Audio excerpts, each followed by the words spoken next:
और पत्थर मारते हुए भी आप कंकरियां मारते हैं, और कंकरियां वो मारते हैं जो पहले से इस्तेमाल शुदा न हो, और मखसूस तादाद में मारते हैं। ये अबस में नहीं है, ये ऐसे ही नहीं है, बल्कि इनमें से हर हरकत और हर हुक्म के पीछे एक फलसफा है, एक पैगाम है। जब आप इस सब को मजमूई तौर पर देखते हैं तो फिर महसूस करते हैं कि ये उसी तरह से एक इबादत है, या उस तरह की एक बॉडी है मुकम्मल, जिस तरह से इंसानी जिस्म है। किसी एक की अगर आप कमी कर देंगे, किसी एक जगह अगर नक्स रह जाएगा, तो वो बॉडी उसकी कामिल नहीं शुमार होगा। बिल्कुल सही है। जो मौलाना ने बात की और आप भी पहले इस पे इजहार ख्याल कर चुके, जितनी हज की मनासिक हैं वो बुनियादी तौर पर तज़किये के लिए है, तवाफ़ है, बाकी दीगर सही है। मैं तवाफ़ के बारे में जानना चाहता हूँ। जो तवाफ़ करता है उसके लिए अल्लाह ने ख़ास लिबास मुतय्यन कर दिया, ख़ास माहौल मुतय्यन कर दिया। तवाफ़ का ये जो अमल है, ये तज़किये के लिए आपके ख्याल में कैसे हमारी मावनत करता है? देखिए, इससे पहले एक बात को समझना होगा, वो यह कि अल्लाह तबारक व तआला ने जितनी भी इबादात मुकर्रर फरमाई हैं, उनमें से बाद इबादात ऐसी हैं जिनकी हिकमत हमारी समझ में आने वाली है।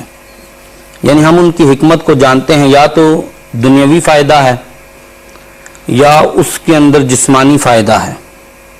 जैसे नमाज इबादत है, हम नमाज पढ़ते हैं, इसमें हमें रूहानी फ़ायदा तो ये हासिल होता है कि ये नमाज हमारे तज़किये का बाइस बनती है, और इसमें जिस्मानी फ़ायदा यह है कि हम जब नमाज पढ़ते हैं तो नमाज से हमारे बदन की एक्सरसाइज होती है।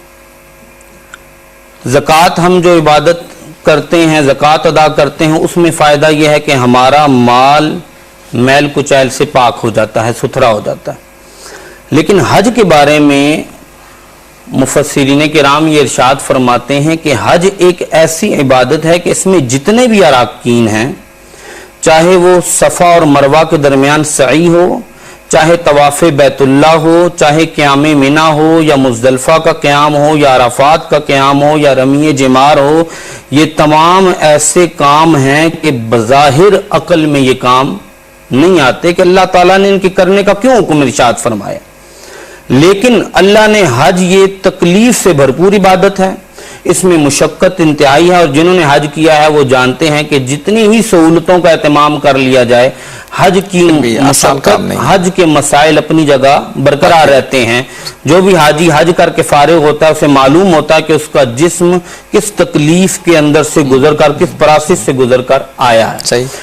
अब इसमें उलमाए किराम इरशाद फरमाते हैं कि हज एक ऐसी इबादत है कि अल्लाह तबारक व तआला ने इसको जो रखा है, उसका मकसद यह है कि बाकी इबादतें तो तुम्हारी अकल में आती हैं कि किसी इबादत में तुम्हें रूहानी फ़ायदा हो रहा है, किसी इबादत में जिस्मानी फ़ायदा हो रहा है, लेकिन ये एक ऐसी इबादत है जिसमें सरासर मुशक्क़त ही मुशक्क़त है, माल भी लग रहा है, जिस्म तकालीफ के अंदर भी मुब्तला हो रहा है।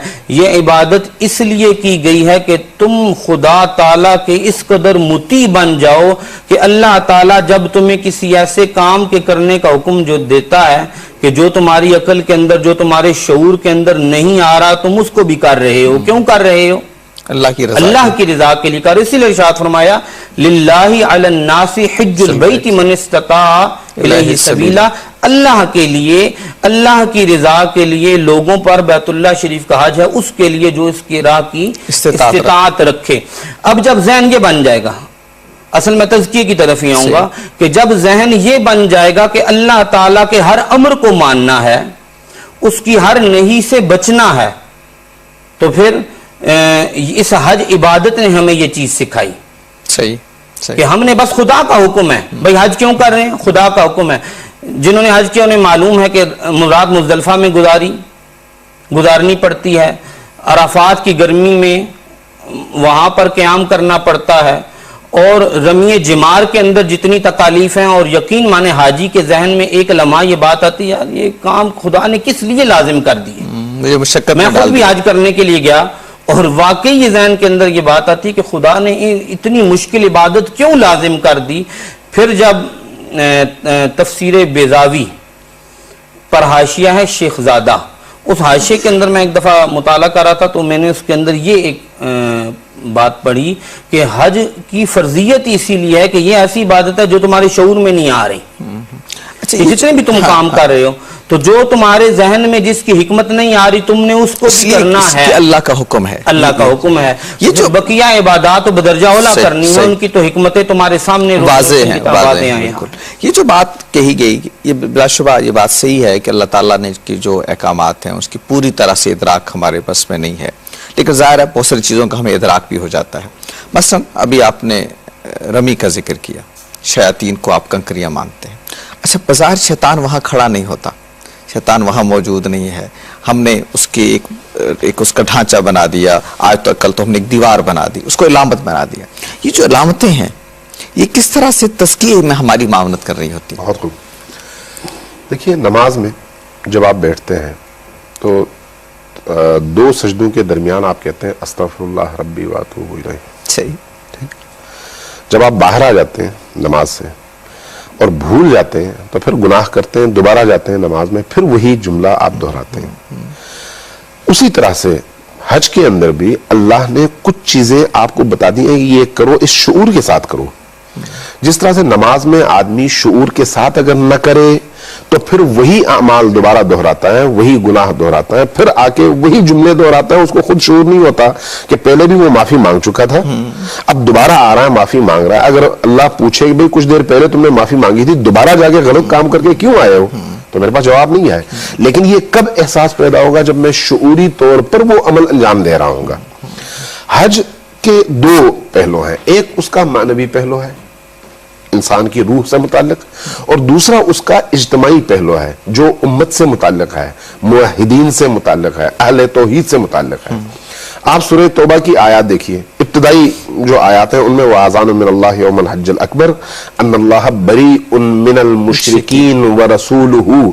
अल्लाह ने ये ऐलान फरमाया हज अकबर के दिन। हज अकबर की तारीफ करनी पड़ेगी कि वो क्या है, लेकिन हज अकबर को अल्लाह ने ऐलान फरमाया कि अल्लाह बरी है, बेजार है मुशरिकीन से। और बेजारी का क्या मतलब है? उसका रसूल भी, यानी अल्लाह भी बेजार, उसका रसूल भी बेजार। जब अल्लाह और उसका रसूल बेजार है, और इसका ऐलान कब हो रहा है? वअज़ानुन मिनल्लाहि यौमल हज्जिल अकबर, हज अकबर के मौके पर अल्लाह ऐलान कर रहा है। इसका मतलब है मुसलमानों का एक फरीजा यह है कि अहले शिर्क से बरात का, बेजारी का और अपनी अलहदगी का ऐलान करने का प्लेटफॉर्म वो है जहां पर आलम इस्लाम के उन गोशों से भी लोग आए हुए हैं जिन्होंने कभी इस सरजमीन को देखना नहीं था अगर ये हज उन पर वाजिब न किया जाता। यानी ये एक इज्तिमाई पैगाम है कि हज के उस मैदान से आप 25 लाख 30 लाख 40 लाख लोगों को और मीडिया के जरिए से करोड़ों लोगों को ये मैसेज दें कि इस इज्तिमा का मतलब ये है कि एक खुदा के गिर्द आपने तवाफ करना है, एक खुदा के गिर्द घूमना है। उसके मुकाबले में जितने भी अपने बनाए हुए खुदा मौजूद हैं, उन तमाम खुदा को बरात का ऐलान, ये उसका इज्तिमाई पहलू। अच्छा, ये देखिए, अगर मैं ये कहूं कि जैसे इनफरादी तज़किया तो इनफरादी अमल होता है, लेकिन हज एक तरह से उम्मत मुस्लिमा के इज्तिमाई तज़किये की इलामत है। जी बिल्कुल है, इसमें कोई शक नहीं। मैंने इसीलिए अर्ज किया कि दो पहलू है, एक इंसान का इनफरादी उसकी रूह से मुताल्लिक, दूसरा उसका इज्तिमाई जिसका ताल्लुक उसकी फिक्र से है। ठीक है, रूह और फिक्र में जब हमआहंगी होगी तो आप एक सही मुसलमान बनेंगे। सही। अब जब आप इस इज्तिमाई फिक्र को साथ लेकर चलेंगे तो फिर आप किसी भी शख्स को, किसी भी ममलकत को, किसी भी ताकत को अपने ऊपर मुसल्लत नहीं होने देंगे। आप कहेंगे मेरा खुदा है और मैं अपने खुदा का मुती हूं, किसी और की इताअत मैं नहीं कर सकता। ये एक पहलू। और दूसरा पहलू है उसका इंसान की इनफरादी रूह की तरबियत और उसके तज़किये के हवाले से। जैसे अभी आपने फरमाया और मौलाना ने भी फरमाया कि ये जो रमी है, आप शयातीन को पत्थर मारते हैं, यकीनी तौर पर आप दीवार को पत्थर मार रहे हैं। पहले ये दीवारें नहीं थी, सुतून थे, पहले उससे पहले वो सुतून भी नहीं थे, गड़े थे, आप पत्थर मारते थे अलामत के तौर पर। ये अलामती पत्थर मारने का मतलब क्या है? शैतान अलामत है इंसान की रूह की दुश्मनी से।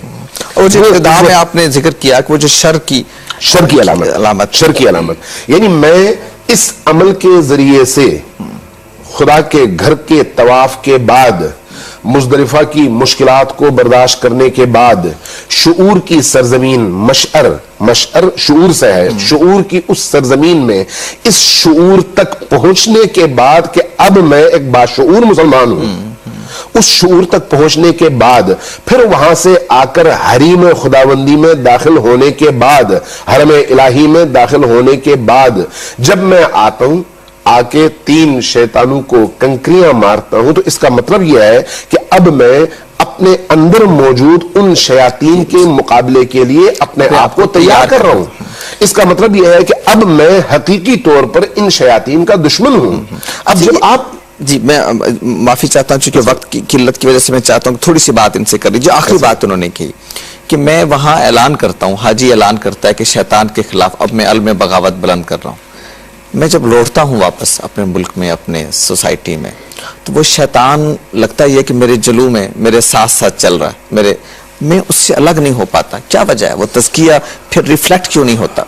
उसकी वजह यह है कि जब इबादत के अंदर रूहानियत पैदा ना की जाए और खालिसतन अल्लाह तबारक व ताला की तरफ बंदा, उसकी ज़ात की तरफ बंदा मुतवज्जे ना हो, तो फिर इबादत अपने कमाल को नहीं पहुंचती। हज तो उसने कर लिया, मनासिक अपने अदा कर लिए, लेकिन उसने वहाँ रूहानी कैफ और सुरूर हासिल करने के लिए अपने आप को अल्लाह तबारक व ताला की तरफ कमा हक़्क़ुहु मुतवज्जे नहीं किया। बड़ी अहम बात आपने की, और चूंकि वक्त हमारे पास बहुत कम है, मैं चाहूंगा कि इसी पे हम अपनी बात को इख्तिताम करते हैं कि असल में इबादत की रूह यही है कि अपने आप को आप अल्लाह के लिए खास कर देते हैं। अगर वो तब्दीली अंदर दाखिल में नहीं आती तो महज मनासिक अदा कर लेना, महज एक रिचुअल्स कुछ अदा कर लेना, वो शायद काफ़ी नहीं है। इसलिए असल ज़रूरत यह है कि हज भी इसीलिए, नमाजें भी इसीलिए, सब कुछ इसीलिए है कि आप अल्लाह के लिए ख़ुद को ख़ास कर लें, अपने आप को ख़ास कर लें, और इबादत का रूह असल में ये हो कि अल्लाह के हुक्म की इताअत करनी है और अल्लाह ही के लिए जीना है, और ये शऊरी तौर पर हो, शऊरी तौर पर असल चीज़ बिल्कुल सही है। बहुत शुक्रिया अल्लामा अमीन शहीदी साहब और शुजात कियानी साहब को तशरीफ़ लाए और हमने हज और तज़किये की इस बहस को समझने की कोशिश की। आज के प्रोग्राम का वक्त ख़त्म हो रहा है, मैं इजाज़त चाहता हूँ। अल्लाह हाफ़िज़।